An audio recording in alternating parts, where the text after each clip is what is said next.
A graça e paz, bem-vindos a mais um devocional onde nós lemos uma porção da Bíblia. Estamos lendo a Bíblia de Gênesis até Apocalipse, um pouquinho cada dia e refletindo. Ao final deste ano, dia 31 de dezembro, nós devemos ter lido a Bíblia inteira.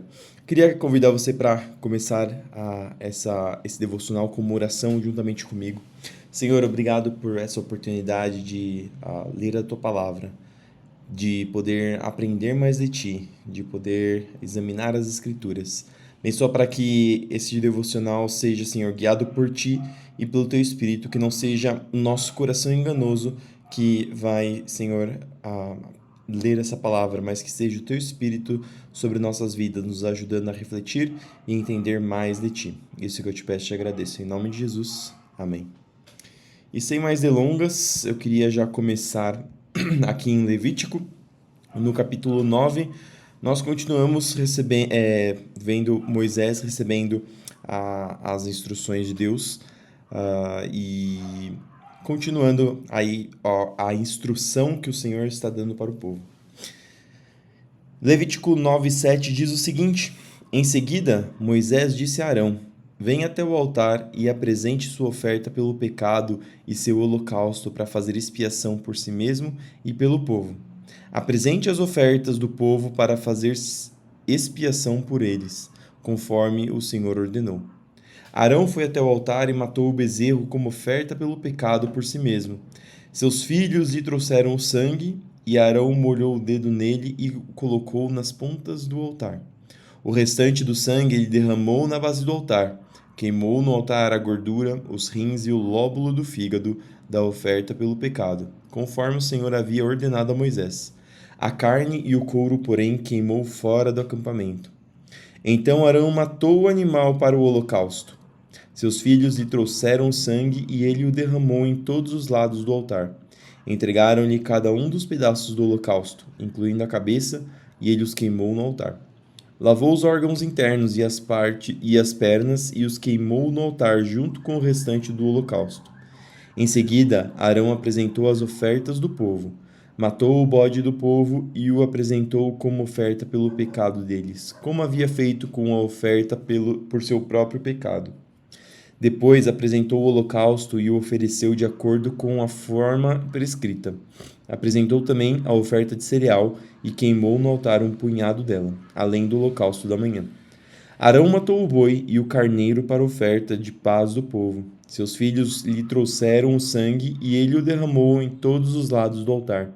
Depois, pegou a gordura do boi e do carneiro, incluindo a gordura da parte gorda da cauda e a gordura que envolve os órgãos internos, bem como os rins e o lóbulo do fígado de cada animal. Colocou as porções de gordura sobre o peito dos animais e as queimou no altar. Arão moveu o peito e a coxa direita dos animais para o alto, como oferta especial para o Senhor, conforme Moisés havia ordenado. Por fim, Arão ergueu as mãos na direção do povo e o abençoou. Depois de apresentar a oferta pelo pecado, o holocausto e as ofertas de paz, desceu do altar. Então Moisés e Arão entraram na tenda do encontro, e quando voltaram, abençoaram o povo novamente. E a glória do Senhor apareceu a todo o povo, ou seja, Deus aceitou essas ações de culto a Ele. Verso 24: O fogo saiu da presença do Senhor e consumiu o holocausto e a gordura no altar. Quando eles viram isso, gritaram de alegria e se prostraram com o rosto no chão. Nadab e Abiú, filhos de Arão, colocaram brasas em seus incensários e as salpicaram com incenso. Com isso, trouxeram fogo estranho diante do Senhor, diferente do que ele havia ordenado. Por isso, fogo saiu da presença do Senhor e os devorou, e eles morreram diante do Senhor. E aqui, lembrando novamente de Arão, que Arão tinha feito o bezerro de ouro, e às vezes a gente pode até achar que talvez Moisés estivesse escolhendo ou dando prioridade, ou talvez passando pano, como dizem, né, entre aspas, para Arão. Nós vimos recentemente no culto de domingo que não, mas aqui mostra mais uma vez que não é preferência por uma família específica. mas são as instruções do Senhor sendo passadas para o povo e o Deus Santíssimo se revelando para o povo. Aqui o Nadab e Abiú, eles colocaram brasa em seus incensários, salpicaram com incenso e trouxeram fogo estranho diante do Senhor. Eles fizeram uma instrução diferente. E naquela época, na lei mosaica, no período pré-graça, pré-Jesus, todas as leis eram para ser seguidas à risca, principalmente os sacerdotes, aqueles que estavam incumbidos de fazer adoração ao Senhor. Aquele que tem a oportunidade de ficar mais perto da glória de Deus, se não estiver cuidado, também é consumido por essa glória que não permite que o pecado esteja perto dela. Hoje nós temos a misericórdia de Deus, que mesmo nas nossas falhas nós podemos se achegar a Deus, pedir perdão para que nós estejamos aptos a ficar perto dele. Mas naquela época, se o povo não seguisse às riscas a ordenança que o Senhor estava trazendo, principalmente nesse momento que ele estava mostrando a sua vontade, nós vemos alguns momentos em que a glória do Senhor acaba consumindo a pessoa.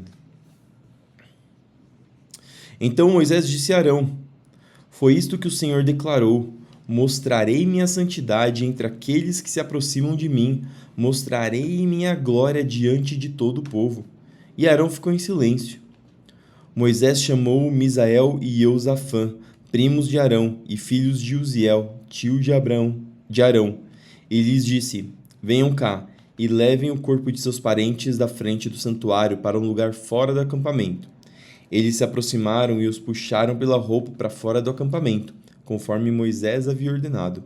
Então Moisés disse a Arão e a seus filhos Eleazar e Itamar: não deixem o cabelo despenteado, nem rasguem suas roupas em sinal de luto. Se o fizerem, morrerão, e a ira do Senhor ferirá toda a comunidade de Israel.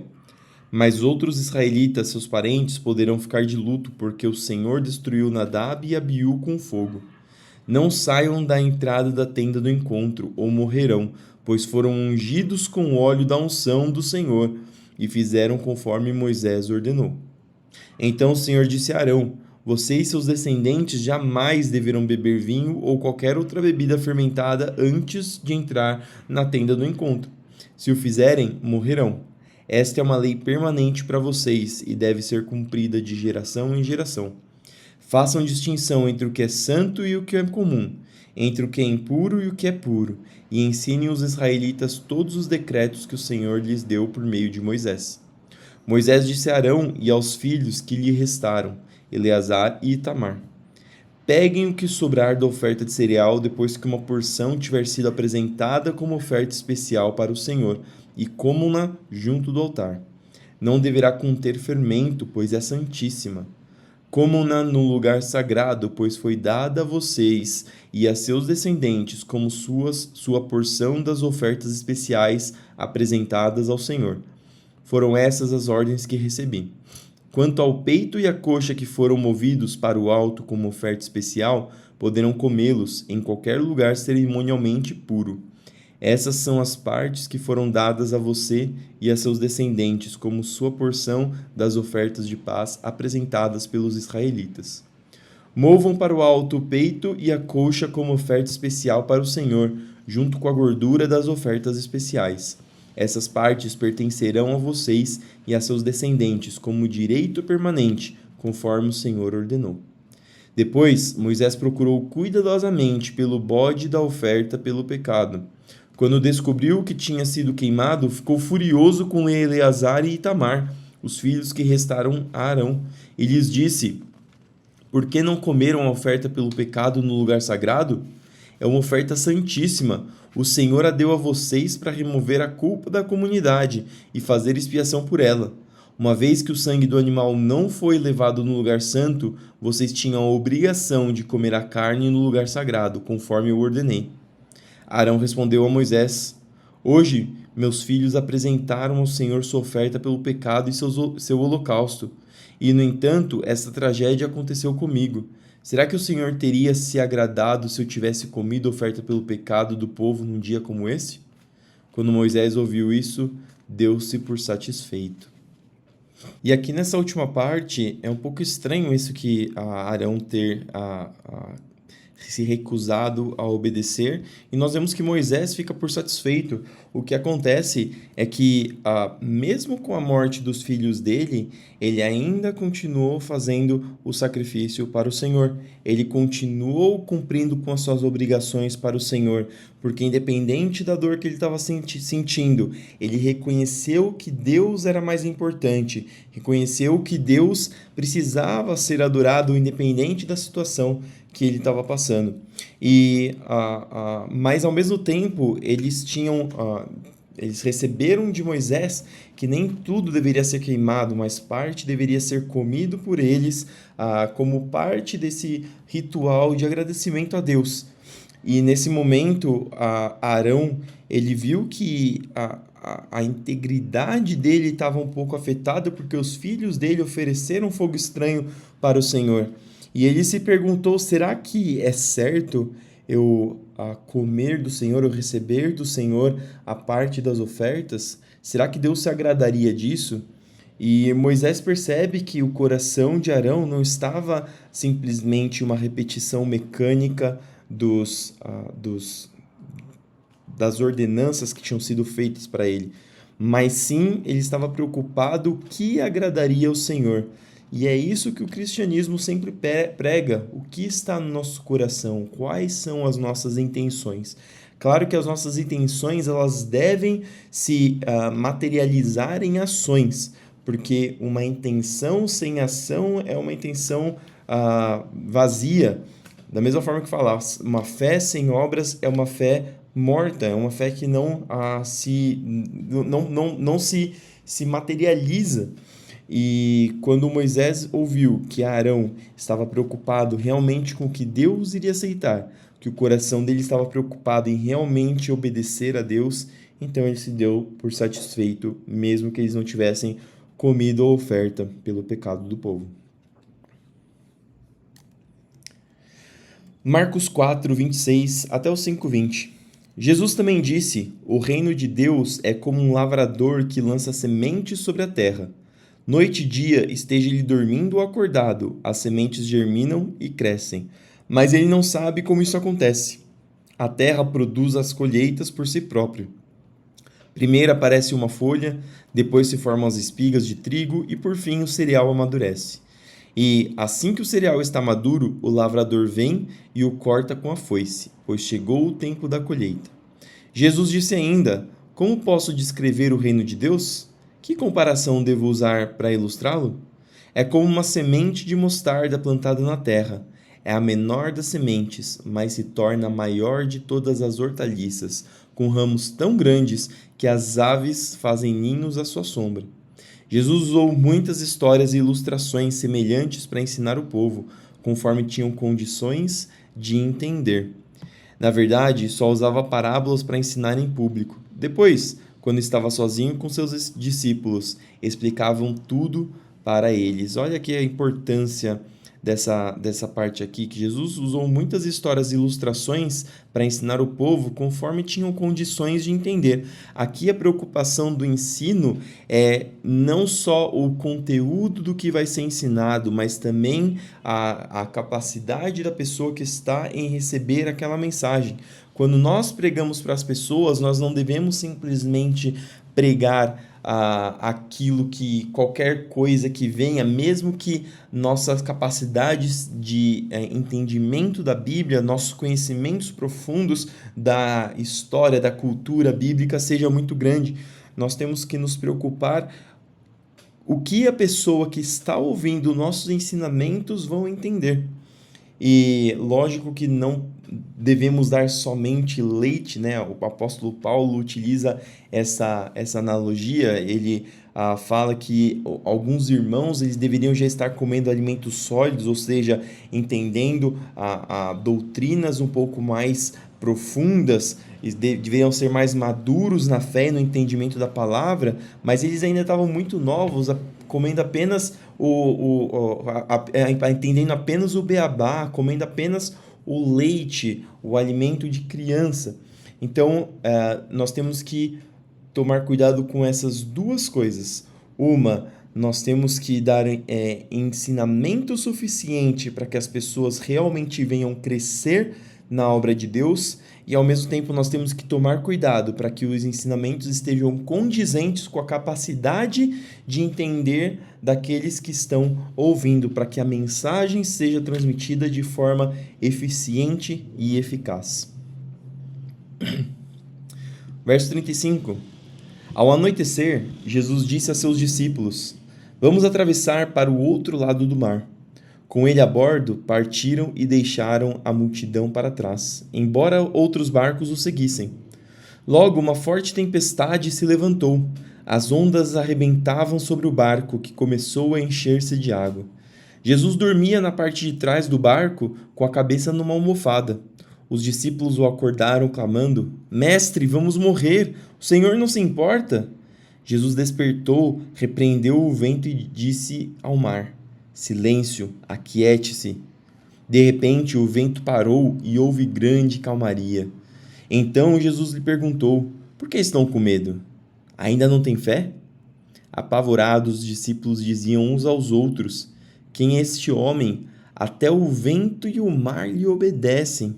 Aqui os discípulos conhecendo mais do poder e da natureza de Jesus. Capítulo 5. Assim chegaram ao outro lado do mar, a região dos Gerazenos. Quando Jesus desembarcou, imediatamente um homem possuído por um espírito impuro saiu do cemitério e veio ao seu encontro. Este homem morava entre as cavernas usadas como túmulos e ninguém conseguia detê-lo, nem mesmo com correntes. Sempre que era acorrentado e algemado, quebrava as algemas dos pulsos e despedaçava as correntes dos pés. Ninguém era forte o suficiente para dominá-lo. Dia e noite vagava entre os túmulos e pelos montes, gritando e cortando-se com pedras. Quando o homem viu Jesus, ainda a certa distância, correu ao seu encontro e se curvou diante dele. Então soltou um grito forte: Por que vem me importunar, Jesus, filho do Deus Altíssimo? Em nome de Deus, suplico que não me torture. Pois Jesus já havia falado ao espírito: Saia desse homem, espírito imundo. Jesus lhe perguntou: Qual o seu nome? Ele respondeu: Meu nome é Legião, porque há muitos de nós dentro desse homem. E os espíritos impuros suplicaram repetidamente que ele não os enviasse em algum lugar distante. Havia uma grande manada de porcos pastando num monte ali perto. Mande-nos para aqueles porcos, imploraram os espíritos. Deixem que entremos neles. Jesus lhes deu permissão. Os espíritos impuros saíram do homem e entraram nos porcos. E toda a manada, cerca de 2.000 porcos, se atirou pela encosta íngreme do monte para dentro do mar e se afogou. Os que cuidavam dos porcos fugiram para uma cidade próxima e para seus arredores, espalhando a notícia. O povo correu para ver o que havia ocorrido. Chegaram até onde Jesus estava e viram um homem que tinha sido possuído pela legião de demônios.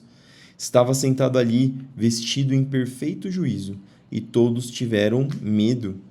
Então os que presenciaram os acontecimentos contaram aos outros o que havia ocorrido com o homem possuído por demônios e com os porcos.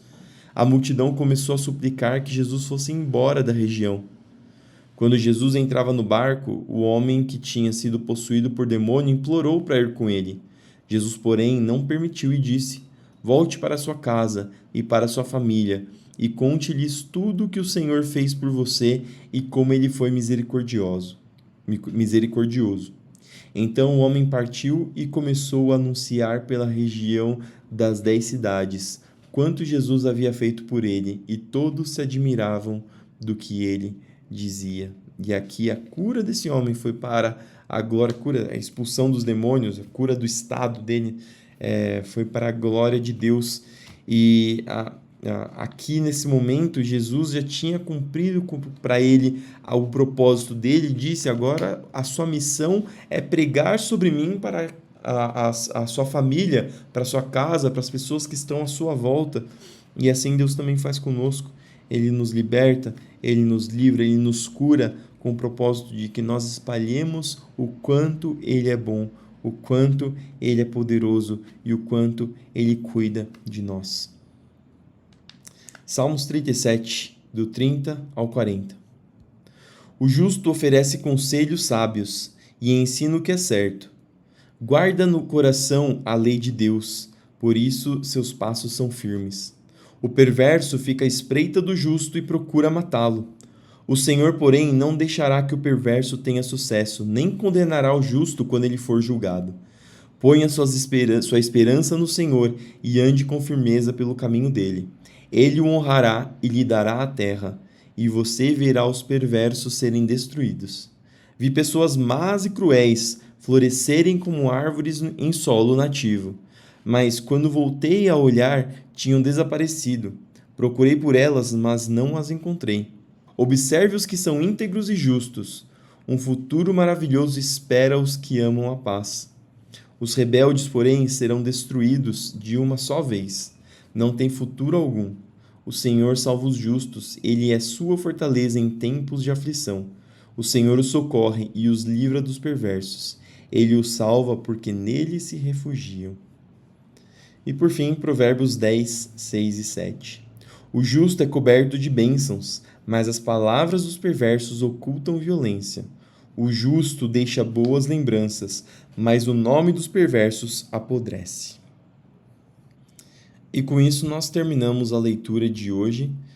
Espero que essas palavras entrem em seu coração, espero que elas continuem falando na sua vida, no seu dia, e para que nós possamos nos lembrar de todas essas palavras, essas lições durante a nossa caminhada.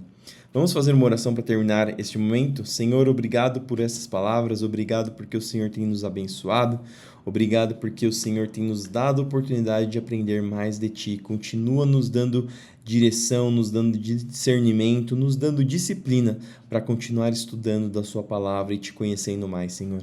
Abençoa, Senhor, o nosso dia, abençoa aqueles que vão trabalhar, abençoa aqueles que vão estudar, abençoa aqueles que vão ficar em casa, Senhor, nos seus afazeres domésticos, e para que tudo seja direcionado por Ti, para que tudo seja com a Sua direção, para que tudo seja com a Sua proteção, e para que as nossas ações venham glorificar o Seu nome, para que as pessoas venham ver a Tua glória através das nossas vidas.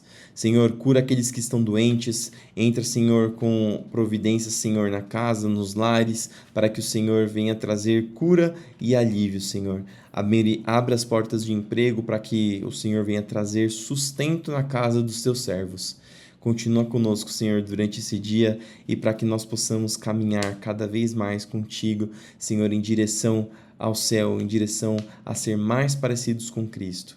Isso que eu te peço e te agradeço, em nome de Jesus. Amém. Que o seu dia seja abençoado, que você continue meditando nas palavras do Senhor e nos ensinamentos, que nós coloquemos em prática aquilo que nós temos aprendido dia após dia do Senhor e que toda a honra, toda a glória seja ao nome do Senhor.